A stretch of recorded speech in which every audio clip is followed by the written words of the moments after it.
Um, Hi, my name is Jules Grable. I use she, her pronouns. I am the Director of Student Advocacy at Butler University. I've been at Butler for about 7 years now, but I've been a victim advocate in much longer for about 15 years or so. Here's just a little bit about my background. I have a background as a victims advocate. I've been an advocate in Wyoming, Ohio, Indiana, and Kentucky. It is incredibly important to me to serve as an advocate for survivors of sexual assault, domestic violence, and stalking. It is something that I truly believe is a calling for me and just very much a part of who I am. So I am very, very excited to see so many of you going through this training so that you can be a part of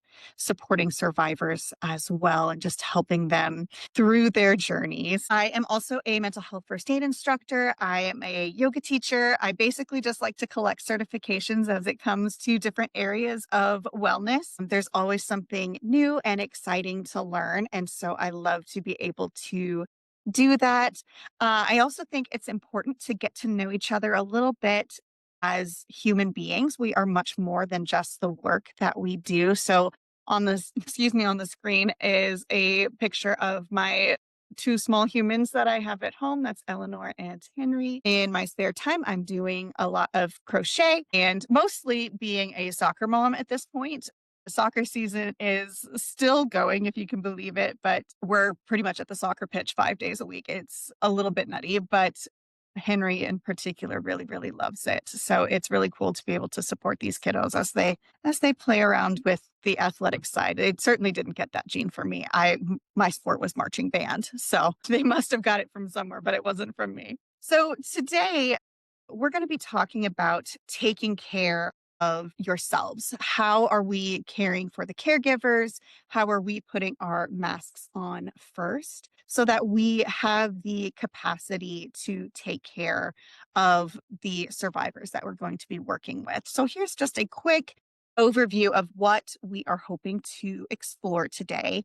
What does it look like when our own stress response system is activated? How do we recognize when we ourselves have reached that point of maybe compassion fatigue or even burnout? And how do we adjust our self care strategies to ensure that we are properly taking care of ourselves and refilling our cups so that we can provide the best possible care, not just for ourselves, but for our survivors? And then we'll wrap up by doing a few like in the moment techniques for when we're feeling overwhelmed or super stressed that we can use to regulate ourselves and that I always end up using to kind of help regulate the folks that I am working with as well.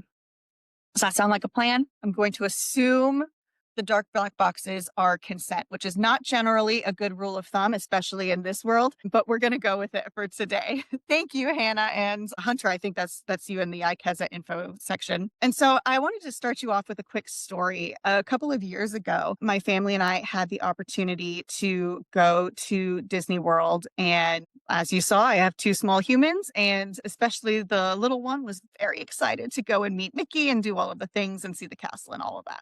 But as we're leaving Indianapolis airport, the flight crew is doing their traditional checks and talking about this is how buckle your seatbelt. This is how you can use the flotation device, blah, blah, blah. And the flight attendants came down the aisle, and it was me, my daughter, who at the time was about 2 or 3, and then my partner. And the flight attendant looked me in the eye very seriously and was like, now, if these masks come down, you have to put yours on first. And at first I was like, okay, that's a little aggressive. I will.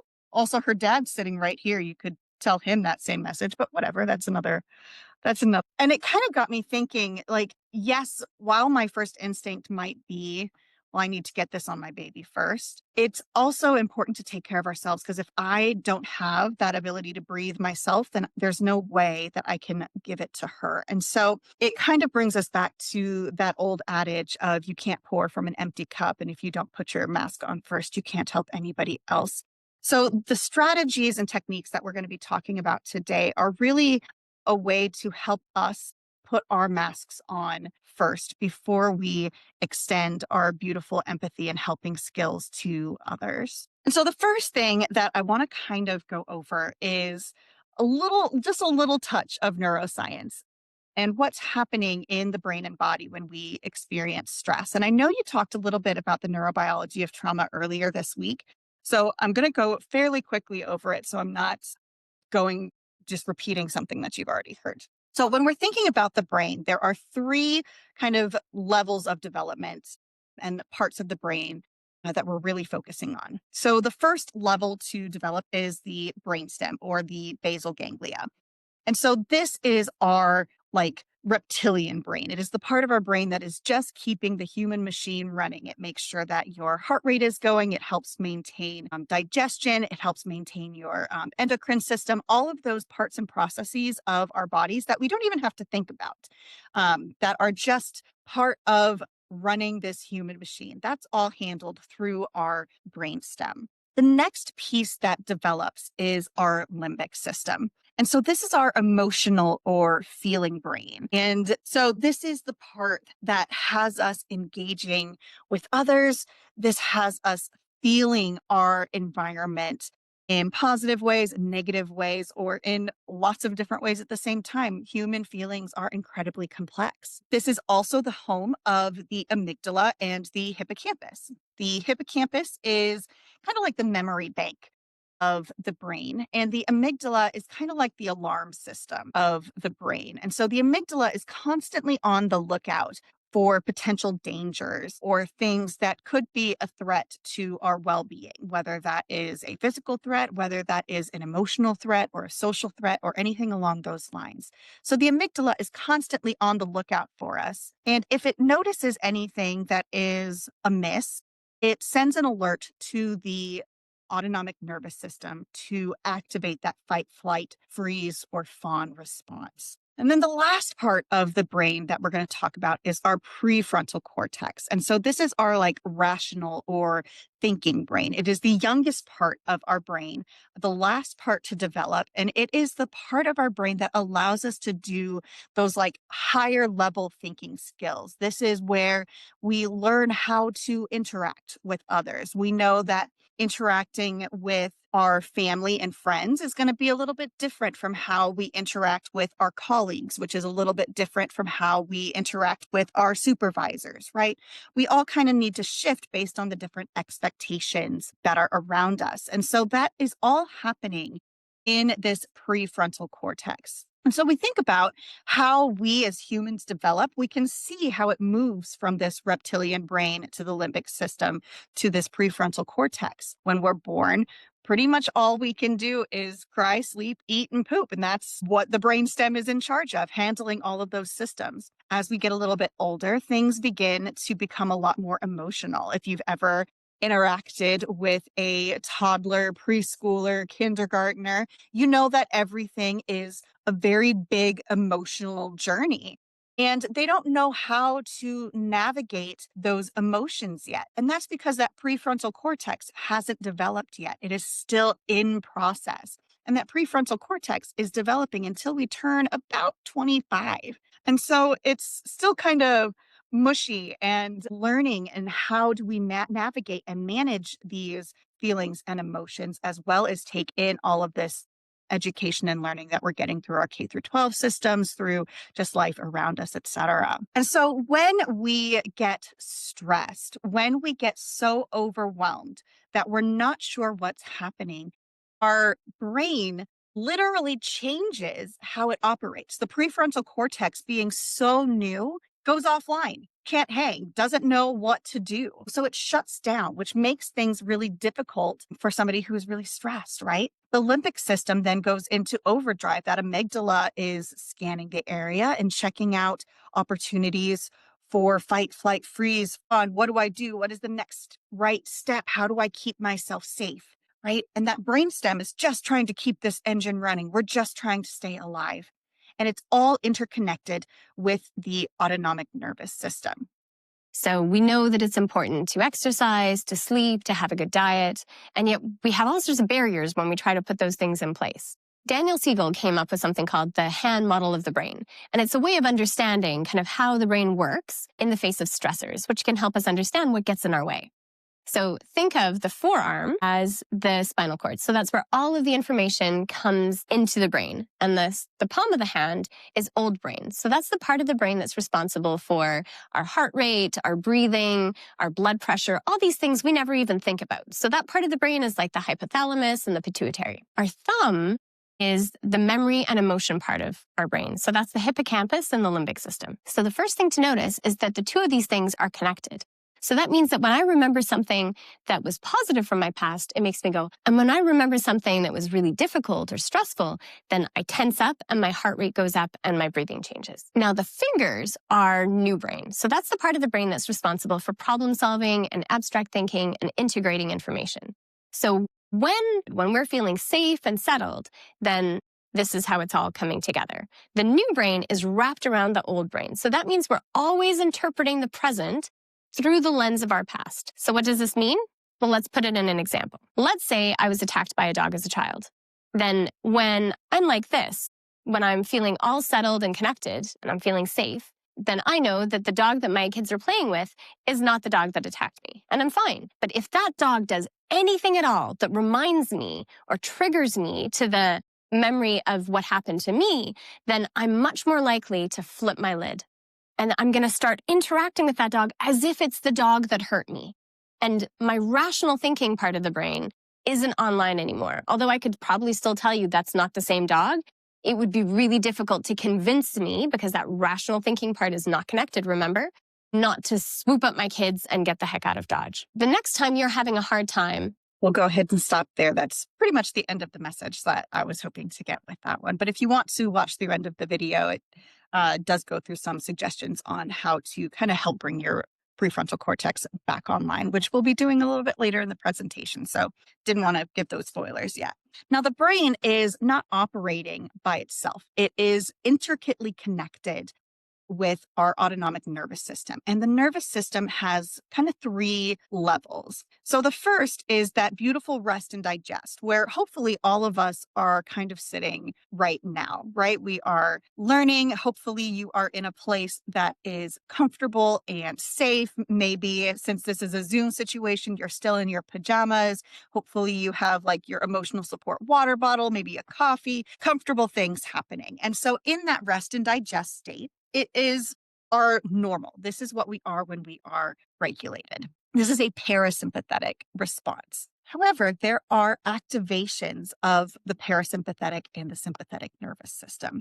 So when we are activated, the sympathetic nervous system can go into fight or flight. And so the sympathetic nervous system is kind of like the gas pedal of the nervous system. It gets the message from the amygdala that something is wrong. And so the body is going to release a lot of those stress hormones, adrenaline, cortisol, to prepare the body to do whatever that next step is in order to keep itself safe. But sometimes even that fight flight is not enough, which brings in a new kind of parasympathetic response, which is a brake pedal, or that emergency brake pedal. And this is when we fall into that freeze or collapse response. And so when we're working with survivors, many times the folks that I've worked with over the years have been like, I just feel like I couldn't move, or like I was disconnected from my body. This is when that parasympathetic emergency brake response has occurred.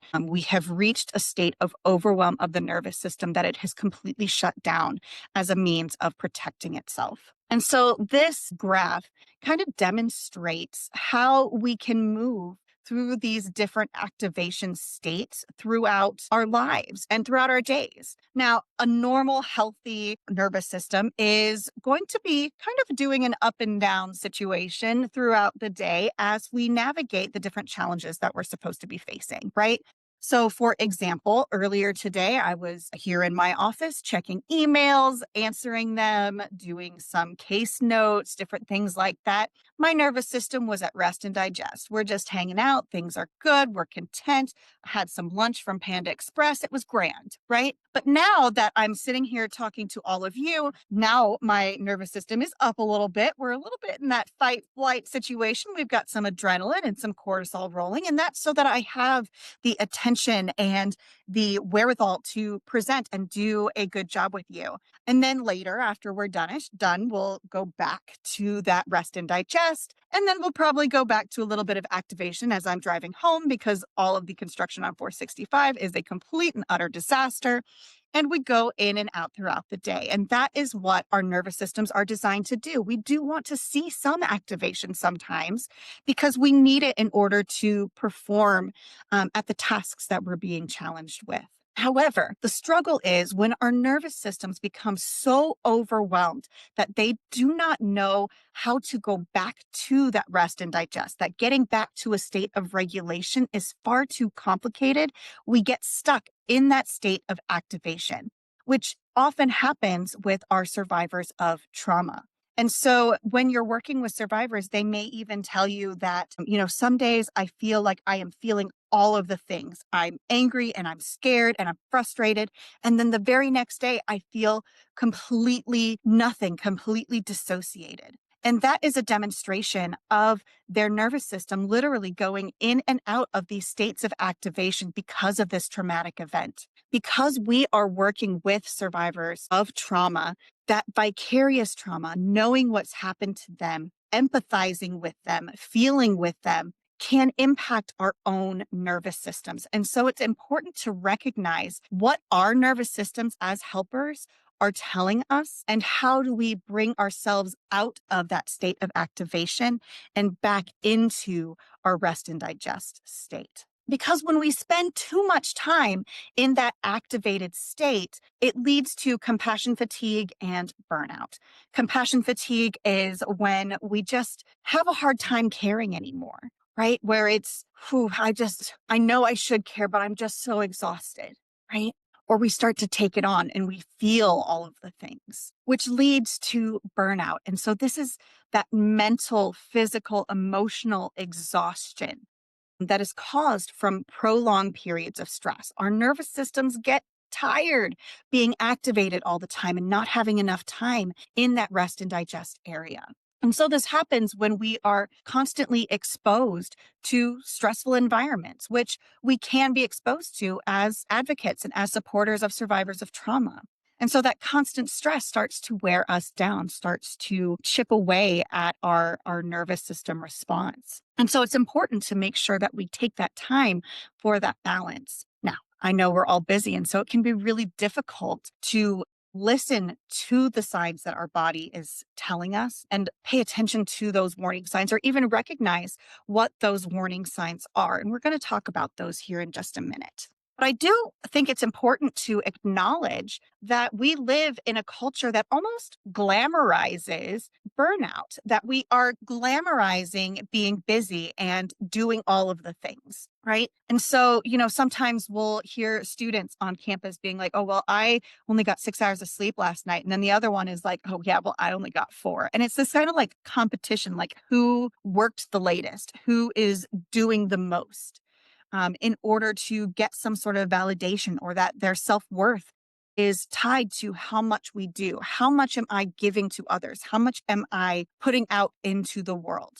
The more that I give, the more self-worth kind of like points I get. And so glamorizing that busyness is definitely a part of our culture that I think we need to acknowledge, as well as this pressure for productivity.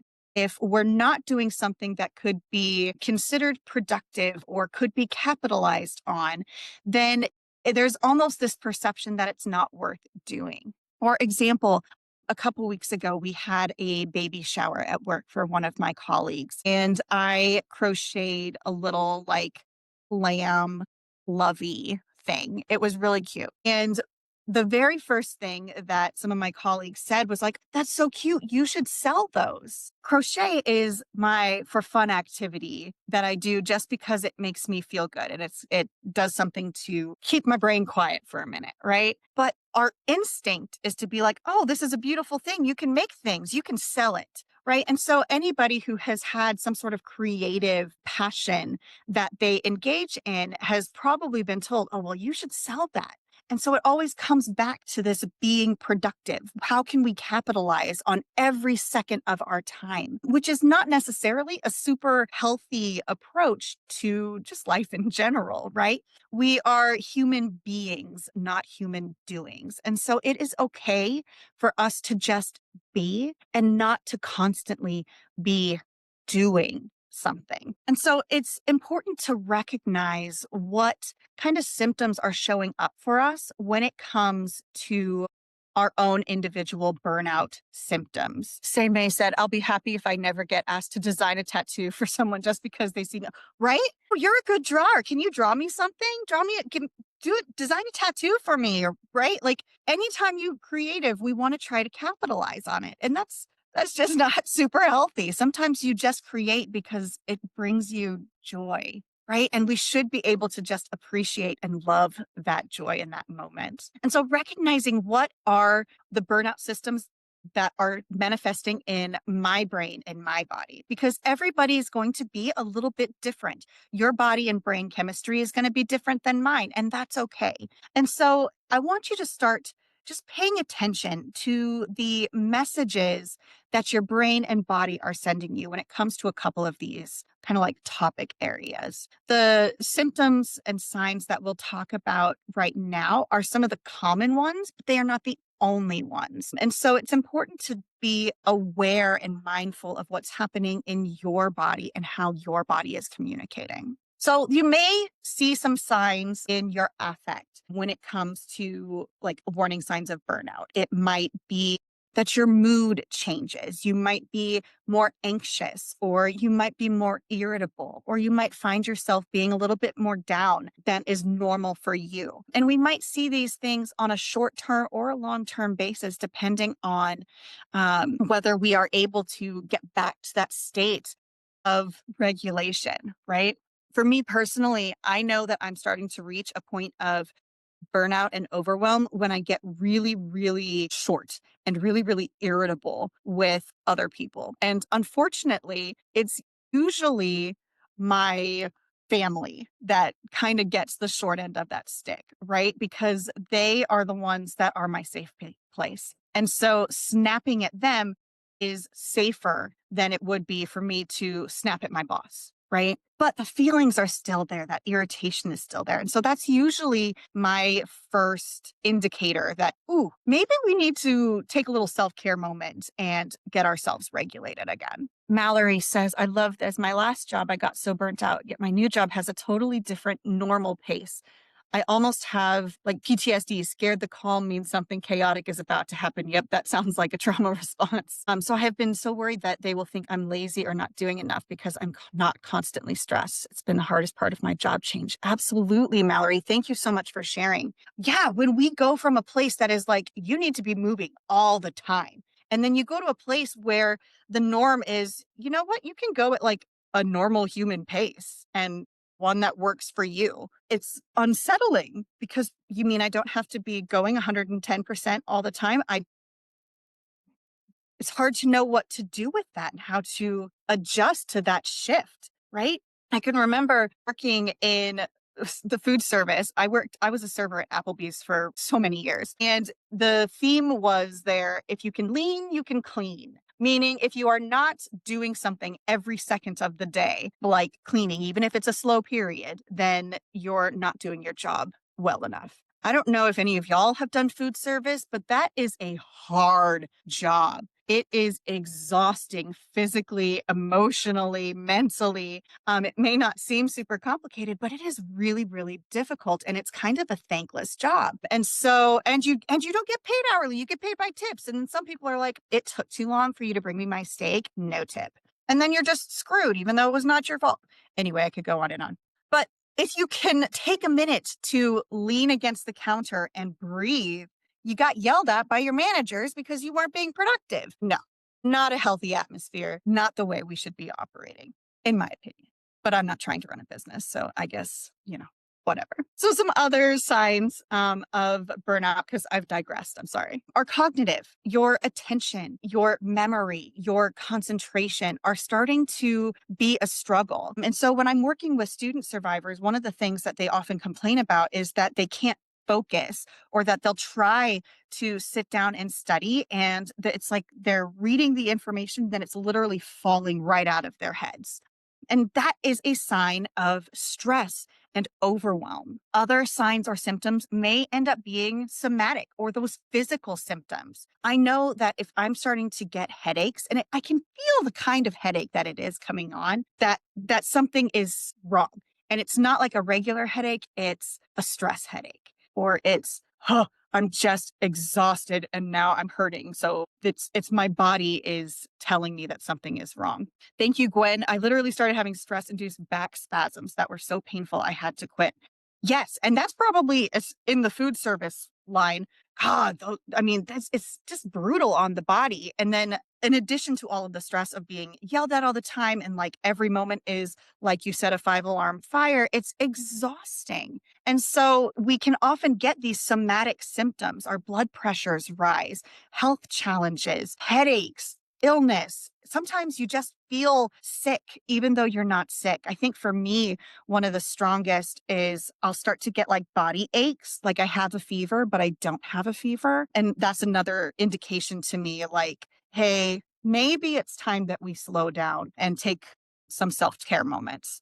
Our behavior changes as well. And so this could be a range of things. Maybe it is increased procrastination, or maybe it's what I like to call productive procrastination. So doing things on your to-do list, but not the one thing you know needs to get done because you just don't have the emotional capacity to deal with it, but you still feel the need to be productive. So you do all of the other things, right? Maybe you are self-medicating with different substances. Maybe there's just changes in your productivity at work. Not so much that it's like, now I'm not overproducing, I'm just regular producing, but now we're actually underproducing, whatever it looks like for you. And then our motivation drastically changes. Sometimes we just don't have that drive that pushes us to be successful in whatever it is that we're trying to do. And finding that motivation to get up off the couch or to go and complete the task is really, really difficult. And that's also a sign that maybe we're experiencing some burnout and we need to take some time to emotionally take care of ourselves. I want to toss something in the chat real quick as a sort of follow along file. Let's see if I can do this correctly, because I'm going to ask you some questions over the next few minutes to think about what are the signs and symptoms for you individually. What are the things that are happening in your brain and your body that indicate to you that we might be hitting a burnout level? I need to take a break. So I'm just going to give you a few seconds to kind of just mindfully think about that about yourself. If you feel safe and comfortable, you are welcome to toss those signs and symptoms into the chat as well. If you are interested, the PDF I just put in the chat, you can print out and write your answers on. It's completely blank. And so that you can have that just kind of in your back pocket to help you remember what are the signs and symptoms of my burnout and what are some of the things that I can do to take care of myself. So I'm just going to be quiet for a minute while you think about what those signs and symptoms are for you when it comes to feelings of overwhelm or burnout. Samay says, I act out of character, which I hate the absolute most. Yes, friends, same. Like I am not acting like myself. I can hear myself not sounding like me, but I don't know how to stop it. Talia, difficult to keep the house clean. Oh my God, yes. The dishes and the laundry are the first things to go. Give you another 30 seconds or so. Yeah, stimming. And maybe to the point where you've injured yourself without realizing it. Yikes, yeah. Even sometimes those things that we're doing to take care of ourselves, sometimes those become a little bit too intense. And so we need to be mindful and paying attention to that to make sure that we're staying safe, losing motivation to do the things you enjoy. Always tired, but never sleepy. Yeah, that wired but tired feeling. Can feel myself becoming short with my children at home. Same thing, Emily. I am also That is also my most hated symptoms. Stop doing things that we like, just coming home and collapsing and just being done, right? And we fall into that emergency brake parasympathetic response. Disengaging from friends and family, struggling with hygiene or doom scrolling. Shannon, yes. I literally have had to take the social media things off of my phone because I would get stuck in it for hours and hours. Tension headaches, isolating, increased migraine attacks. Yeah, it's amazing how often these stress symptoms show up as physical symptoms, right? And so the emotions that our body is experiencing does manifest itself physically sometimes. Saying you, oh yes, Shannon, you watch one video, especially on TikTok. I'll be like, okay, I'm just gonna watch one more. And then 53 later, you're like, oh God, it's midnight. I need to go to bed. It's wild. It's absolutely wild how that app has completely and utterly sucked me in. Yeah. Part of me misses it, but part of me is really glad that I took it off my phone. Ooh, I've watched yeah,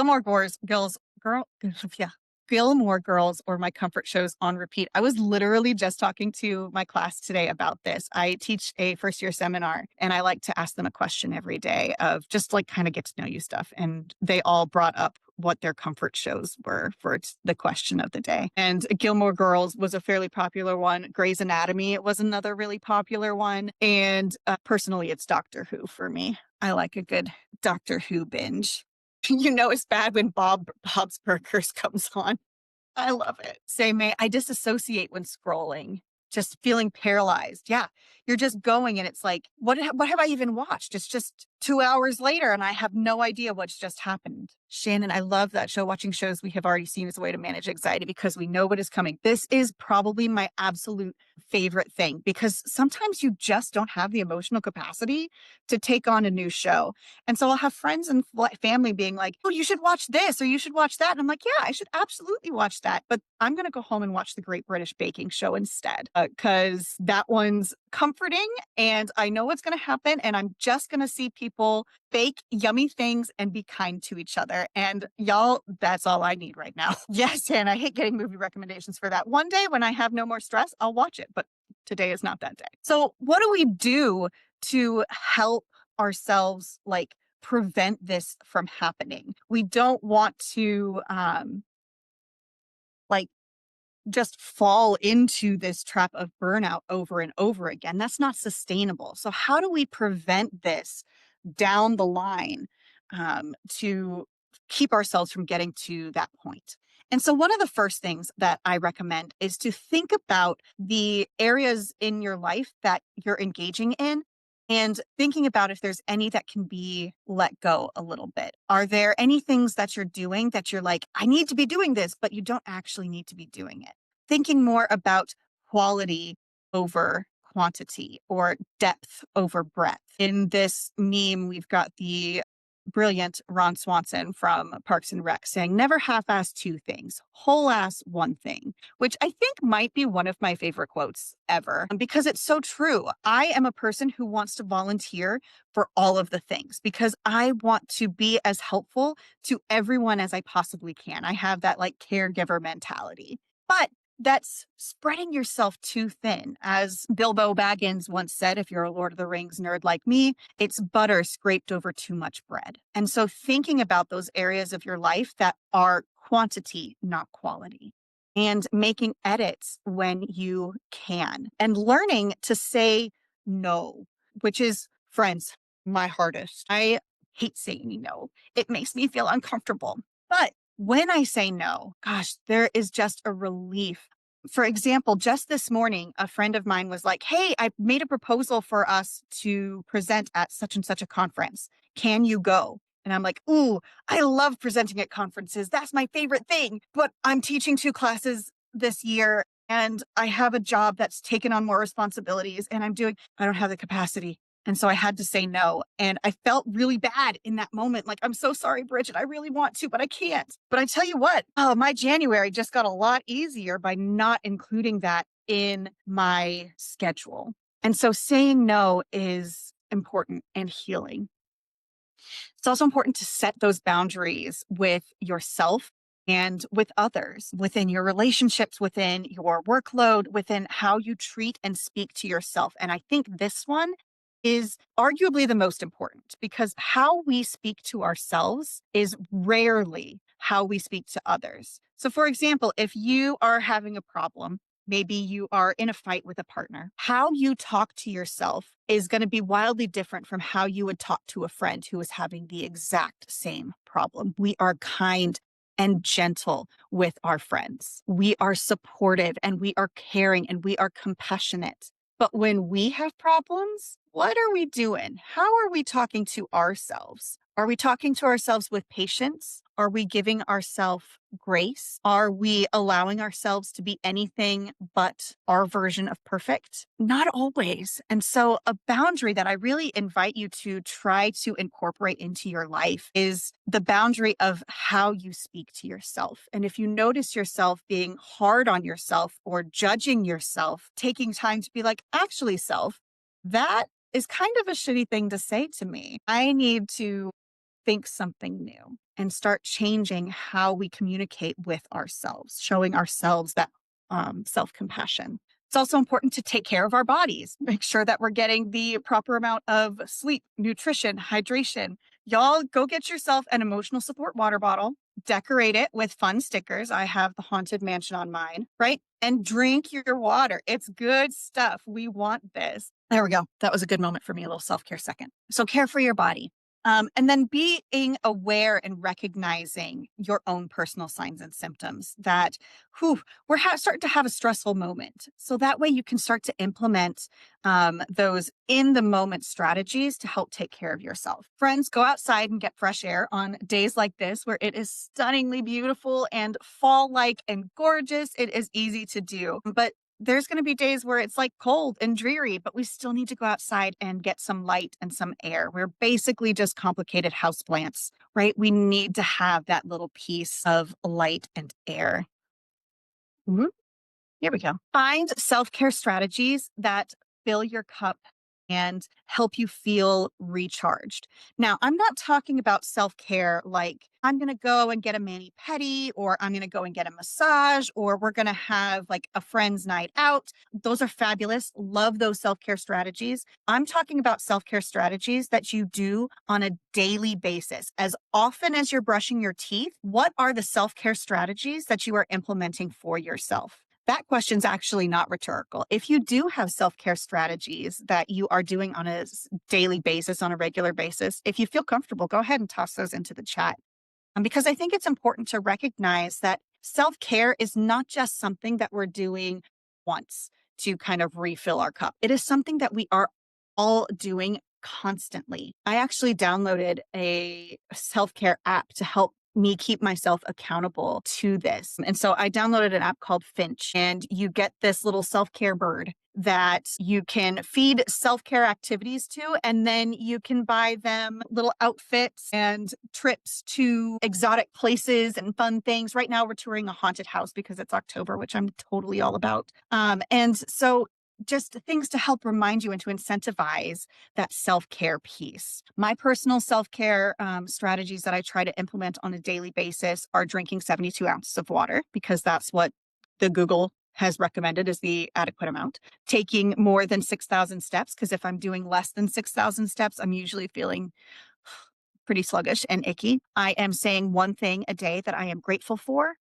I try to floss my teeth every day. And I got to tell you, my dentist is very happy about it because it's been 30 some years of my dentist yelling at me, but not anymore. I also read every single day, and something fun, not something for work, not something for professional development, something with magic and like unicorns and fantastical elements, because that's what brings me joy. And so, what are those things for you? I'm seeing Danette. I read each day as my self care. Yes, Danette helps me reset myself each night before bed. Look me up on Goodreads. We can be friends. Mallory says, I'll get moody and my husband will be like, did you drink water or only coffee today? And I have to be like, just coffee. Yep. Ooh, caffeine, while it is useful, and I also have a mild addiction, it can also agitate us because it instigates that kind of fight or flight response, right? It gets our heart rate going a little bit. It helps wake us up. And so it can get us stuck in that fight flight response a little bit. Sophia's doing morning affirmations. I love when you put them on a sticky note and put them on your mirrors. That's probably one of my absolute favorites. I'm a big affirmation friend. I have, you probably can't see, but on my wall over here, I've got like 9 affirmations that I like for my students to see when they come in and talk with me. And the one in the middle is, "You're a badass." And that's probably my favorite one. Hannah says water and steps as well. Yeah, making sure that we're taking care of, the physical being of who we are. So what are those self-care things that you are doing all the time to make sure that, we're not just doing a big dump of self-care when the battery is gone, we're constantly recharging every day, minimizing our screen time. And so this one is hard, sorry, but making sure that we are spending time not on these little things because our brains were never designed to be looking at a screen for this long. And so it can be really exhausting for us to be there. And the doom scrolling, as we've already discussed, is really difficult to pull ourselves out of. And so I would just encourage you to pay attention to how much screen time you are using. My iPhone, I don't know why it does this or if it's a setting I've put together, will tell me at the end of the week how many hours a day I've been spending on my phone. And prior to me removing the social medias from my phone, I was spending like 8 or 9 hours a day on my phone. And that's a lot. Boy. And so I was a little embarrassed every time it came up, like, shut up, iPhone, stop judging me. And now that I've removed all of that, I'm down to like 3 hours a day on my phone because there's nothing left to do on it, frankly. And I feel like I am more present in my life. I feel like I'm getting more reading done, which makes me very happy as a reader. I feel like I am more connected to the humans that are around me. And so I'm not telling you that you need to remove all the social medias or anything like that, but maybe just invite that mindfulness into how often am I using this? And is it giving me what I need in the long term? The last piece is to connect with others. Even the most introverted introvert needs to have connection, needs to have relationships. And so even if you've just got this tight group of like 2 or 3 individuals that are like your humans, going out and having those conversations and forming those connections is so, so important for our mental health. Now, I am an introvert. I know that there are times when I just need to be by myself, and that's okay. But also recognizing that there's a balance and that having that connection and having that community is really, really critical to our mental well being as well. I can't talk and read at the same time, so I'm going to come back over to the chat. Let's see. Shannon likes to paint to make various types of art. It is a beautiful way that quiets all the noise. Yeah, the noise in the head and the noise outside. Absolutely. Sophia, usually I treat myself to Starbucks on Mondays or Fridays as a self care reward to start or complete the week. I love that. I do something similar, but I usually do it on a Wednesday. This Wednesday, I took myself to Dutch Brothers and got myself a little iced coffee, and it was delicious. And goodness knows that caffeine was what got me through that day. Set a reminder. Gwen is setting a reminder every 2 hours during the day to check in on myself and my needs, have a list of needs to check in on. That is fantastic. Thank you so much for sharing that, Gwen. And then August, personally, cozy gaming is fun. Ooh, what's cozy gaming? Is cozy gaming like the like, I don't know. I came home. Yeah, It's go kind ahead. of like Stardew Valley or something really like safe and cute, and like there aren't very high stakes. There's a lot of them that are designed now to help people sort of calm down and regulate their nervous systems through gaming. Oh, same May. What's cozy horror? That sounds fun. I totally get what you mean, August. I came home yesterday and my partner was doing like, it's like a grocery store simulator. And so he was Yep. stocking groceries. That or like run your own Yeah. restaurant, or I mean, and obviously those of us who have food service experience, it's not traumatic. It is fun.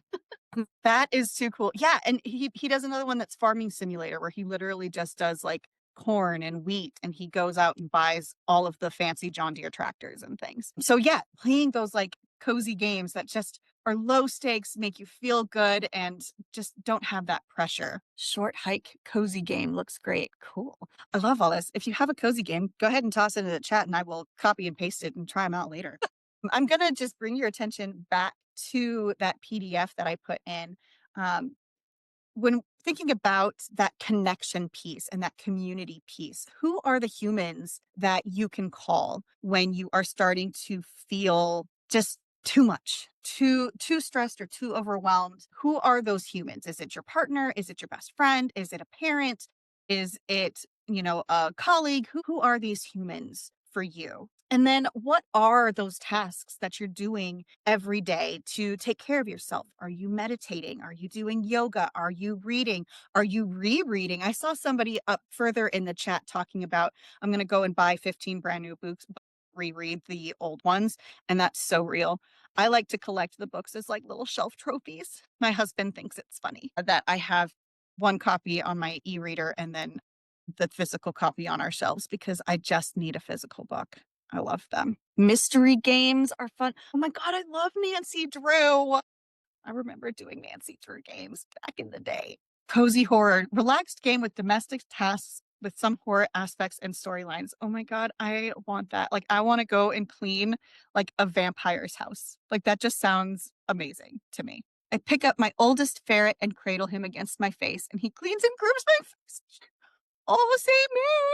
That's so sweet. I love that.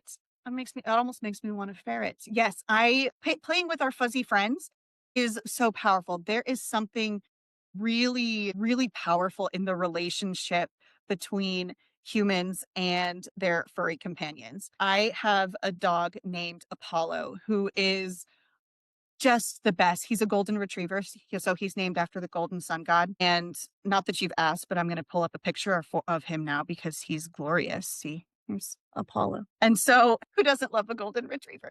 And so, having that relationship or having that snuggle time with your critters is powerful self care. Every morning, Apollo hops up onto the bed and lays right on top of me. Now, keep in mind, he is a 90-pound golden retriever, lays right on top of me, and we get cuddle snuggles every morning. And it is my favorite part of the day because I get that smelly, hairy loving that I need to just, feel good as we get out of bed. Other things that we can keep in mind is that there are different facets of our lives and who we are as humans. And so it's not just taking care of ourselves physically, it's taking care of ourselves in these different kind of aspects of who we are as people. So intellectually, what are you doing to take care of yourself intellectually? Challenging yourself. Maybe you do Sudoku. Maybe you are reading nonfiction, which for me is wild because I just don't like to do that. Emotionally, what are you doing? Are you allowing yourself time to cry or laugh? Sometimes when I'm feeling like super overwhelmed, I like to put on a specific episode of, usually it's Grey's Anatomy, just to make myself cry, just to have that emotional release. Ooh, or on A Little Princess, which was a movie from the 90s. I don't know if any of you have ever seen it, but I am buckets crying every single time at the end. It is so beautiful and heartbreaking. 10 out of 10. So if you ever need a good cry, check that one out.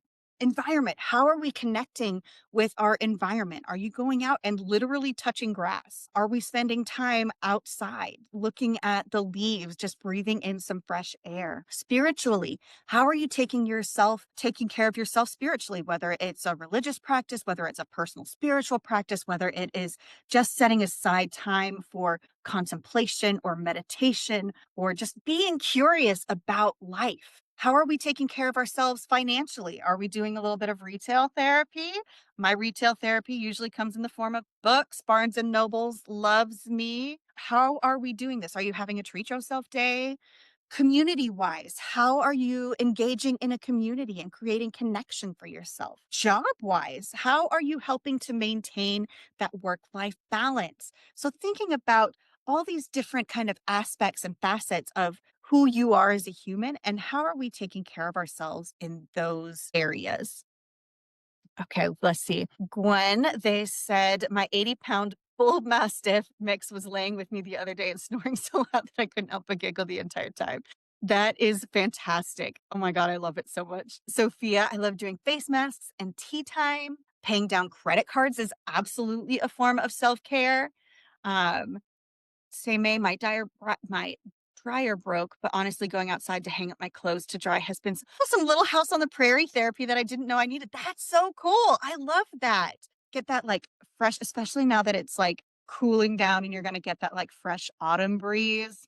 Bath and Body Works could never. I love that so much. So, next steps are just thinking about what does work for my body, what doesn't work for me, and keeping note of that. Maybe it's a physical note or just like a mental note to being mindful about what is and is not working, and keeping in mind that what works today might not work 3 months from now, right? Sometimes we need to adapt and change. The main self care strategy that you're using right now may shift. And that's okay. And just giving yourself grace to try new things and to explore new hobbies or new self care strategies. Keep track of your nervous system. See what's going on in there. See if there's different patterns throughout the day.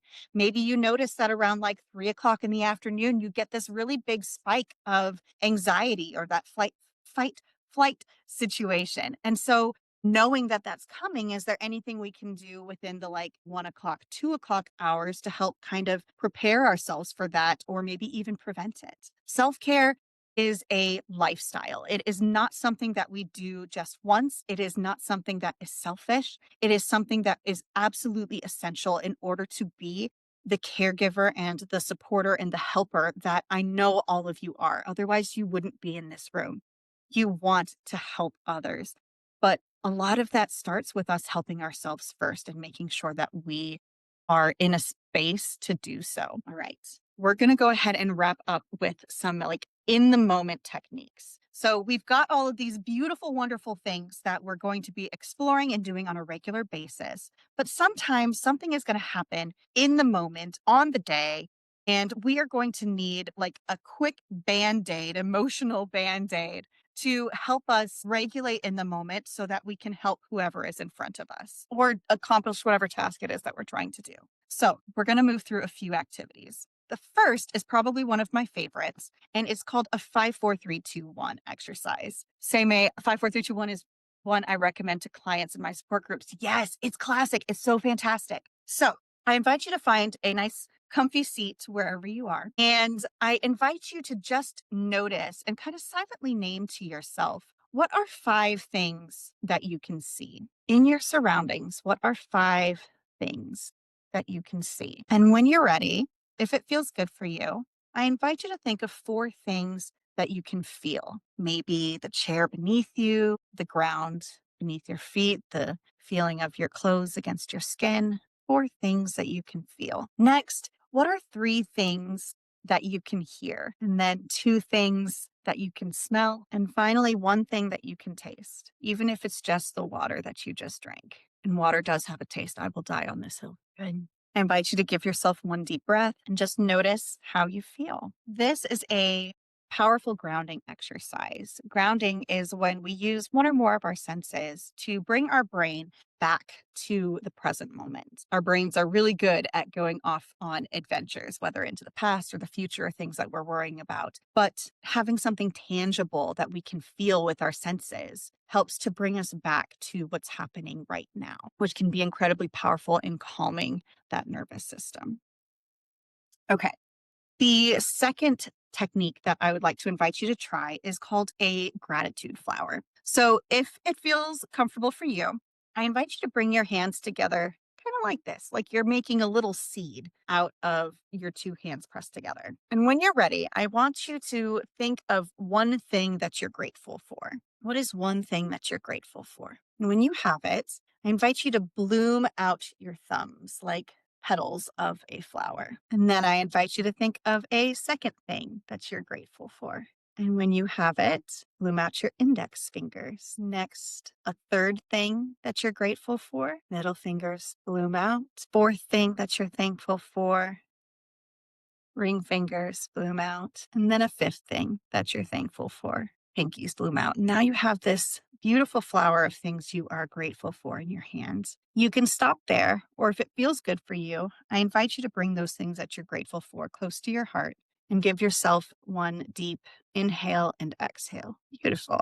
Thank you. So, the gratitude flower can be a really powerful way to refocus our brain onto something or some things that give us peace, that make us feel safe and comfortable when we are grateful for something that triggers a like the happiness center of our brain. And the more often we do it, easier it will be to build those like neural pathways for recognizing those parts of our lives that we are grateful for that do offer us peace and comfort and joy. All right. I think I mentioned at the beginning that I'm a yoga teacher, so I have to include a little bit of yoga in this. So if it's comfortable for you and you are able, I invite you to stand up out on my rug. You can do this seated. So if you don't want to stand, that's totally fine. I'll demonstrate both the standing and the seated. We're going to do a grounding tree pose. So here, I invite you to raise one leg up to the center and then gently rotate it out to the side. You can place your foot on your ankle, on your calf, maybe way up high on your thigh if that feels good for you. You can also bring your hands to heart center if that feels good for you, or you can raise your hands above your head. And for my friends who are standing, I invite you to stay like that for just a second. For my friends who would prefer to sit, you can do just the upper body by bringing your hands together, holding them at heart center, or maybe even above your head. Or if it feels good and you want to incorporate your legs, you can bring one ankle to the top of one knee. So you're kind of creating a little bit of a triangle with your leg. And then bring yourself up into an upright position, hands at heart center, or maybe up above your head. And when you're ready, I invite you to release. Go ahead and sit back down. I'm going to shimmy forward again. So, with a grounding tree pose, we are beginning to incorporate the body into calming ourselves. So, we are including some of that somatic healing into that like moment of mindfulness or moment of regulation. The balancing aspect helps to keep our brain occupied because I don't know about you, but balancing on one foot is not always super easy and it requires more concentration than just standing on 2 feet. And so it's giving an additional challenge to our brain, something to focus on instead of all of the things that we are worried about. All right. The next piece is called a container hold. And so I invite you to place one hand just under your armpit, not like right up in there because it's the end of the day. It might be kind of stinky. Other arm wraps around, and you're just giving yourself a hug. You can hold yourself as comfortably or as closely or as loosely as feels comfortable for you. If you'd like, you can also add a rocking motion, either back and forth or side to side as you hold yourself. So, one of the things that makes this container hold really powerful in comforting the nervous system is this compression of these vital organs right here. And so putting in that pressure and that hold can be really, really comforting to the body and the nervous system. And it also mirrors a hug. And so sometimes when we are feeling so overstimulated that we're super stressed out, I don't know about you, but the last thing I want to be is touched. It's just too overstimulating, it's too overwhelming. And so this is a way to get that benefit of a hug without having that extra stimulation of touch from another person. The other piece of this that can be really comforting is the rocking. And so the nervous system really likes something that is predictable. And when we are rocking back and forth, the nervous system knows what's coming next. We are giving it something to predict. Much like it's really comfortable for us to do a reread or a rewatch of our favorite books or shows. It's because our nervous system knows what's coming. It knows what to predict. It knows the challenges and pitfalls that are going to show up. And so it can prepare for that. It's also like bringing us back to like the in the womb days. And so we're kind of circling back to that instinct of being rocked. So the container hold can be powerful. The next piece that I invite you to try is triangle breathing. Breathing strategies and techniques are really powerful ways to communicate to our nervous system that we can start a rest and digest moment. And so when we spend more time with our breath, slow our breath way down, it is communicating to the nervous system that it's not a stressful environment, that we can rest and digest. And so for this particular breathing strategy, I invite you to breathe in for 4 counts. We'll hold our breath for 4 counts, and then we'll breathe out for 4 counts. Don't worry about counting. I will go ahead and count for us, and we'll do 5 breaths in this way. So I'll kind of keep count on the screen here if that's helpful for you. As always, if you aren't comfortable trying this technique, that's totally fine. Breathe however feels good and comfortable for you. Or if you're in the middle and you're like, oh, this isn't working for me, go ahead and stop. That's totally fine. But for those of us who want to try, I'll keep our counting on my fingers here. So when you're ready, I invite you to come to a comfortable seated position, whatever that looks like for you today. And if it feels safe and comfortable for you, I invite you to close your eyes or perhaps find a soft gaze. And when you're ready, I invite you to inhale 1, 2, 3, 4, hold 1, 2, 3, 4, exhale 4, 3, 2, 1. Inhale 1, 2, 3, 4, hold 1, 2, 3, 4, exhale 4, 3, 2, 1. Inhale 1, 2, 3, 4, hold 1, 2, 3, 4, exhale 4, 3, 2, 1. Inhale 1, 2, 3, 4, hold 1, 2, 3, 4, exhale 4, 3, 2, 1. Last time, inhale 1, 2, 3, 4, hold 1, 2, 3, 4, exhale 4, 3, 2, 1. Breathe normally. All right. So that works much like I said before, because we are slowing down that breath. When our breath is nice and slow, it communicates to our body and our nervous system that we are in a safe place, that rest and digest is a good spot for our nervous system to go. It's a safe time to go to that rest and digest. The counting of the breaths gives our brain something to do while we are breathing so that we're not, again, off on some adventure of worry or stress. Our brain is too busy counting to be going off on all of those things. Okay. The last piece that we'll do is a safe space meditation.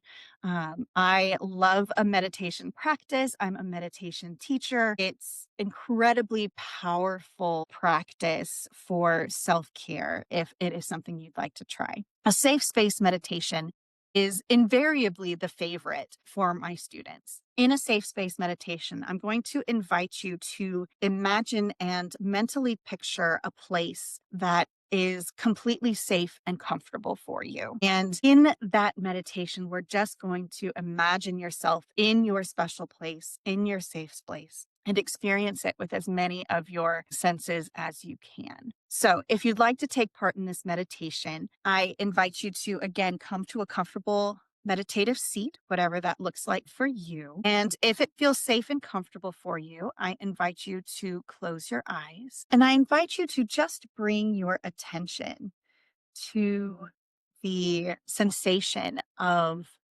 your feet against the floor, or your seat against your chair or the couch or wherever it is that you are seated right now.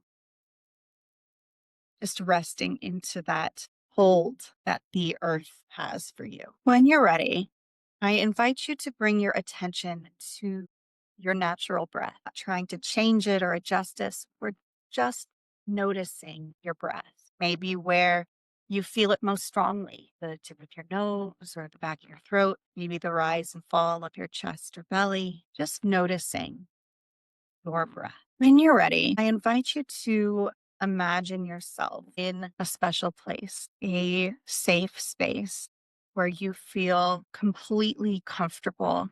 And this might be a real place. somewhere that you've actually been, or it might be something you've created, crafted, maybe some real elements, maybe some fantasy. The important thing is that you feel safe space. I invite you to experience this space with all of your senses. What do you see inside? Is there anything you can reach out and touch? What would it feel like if you were actually touching? What's the temperature? Is it hot, cold, just right? Is there any sort of weather, rain, snow, or a sunny day? You smell anything? Is there anything on you? Are you alone? Or are you in this space with somebody else, family member or friend? Is there anything in this space that you can change to make it feel even more safe? I invite you to just relax. Know that you can access this space and rest here in this slowly and gently. I invite you to bring your attention back to your breath, allowing your safe space to just gently fade. When you're ready, I invite you to give yourself one last deep breath in through your nose before gently opening your eyes, returning to our virtual space. Thank you all so much for playing along with me in that meditation. I hope it was relaxing and maybe a good introduction to meditation for you. Keep in mind that these are all things that you can try for your own self-care journeys. And I definitely encourage you to use them for yourselves or for the survivors that you're working for. This is my contact information. If you ever want to reach out and get in touch with me, I would love to communicate with you. These are my resources, so you know I didn't make it up. If you ever need anything, please don't hesitate to reach out. I know that the amazing humans at IKEZA are always there to support you. So unless anybody has any questions, that's kind of all I've got for you. Thank you so much for letting me bend your ears for a little bit.